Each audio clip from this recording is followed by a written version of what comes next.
Subscribe करें और दबाएं बेल आइकन ताकि कोई खबर रह न जाए।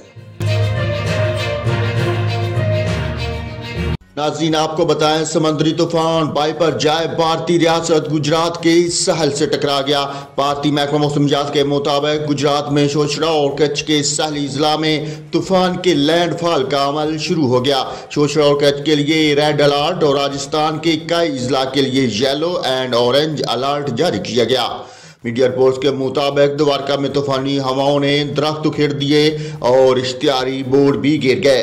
तूफान से निपटने के लिए स्पेशल फोर्सेस रेस्क्यू टीमों के साथ भारतीय अफवाज भी मुस्तैद है और तूफान से निपटने के लिए तैयारियां मुकम्मल कर ली गई हैं।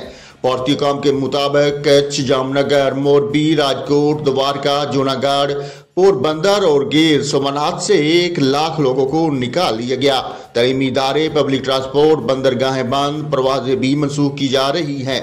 वेस्टर्न रेलवेज का कहना है कि 96 के करीब मुसाफिर ट्रेनें मुअत्तल कर दी गई और इसके अलावा गुजरात के 2 मशहूर मंदिरों सोमनाथ और द्वारका दश को भी बंद कर दिया गया।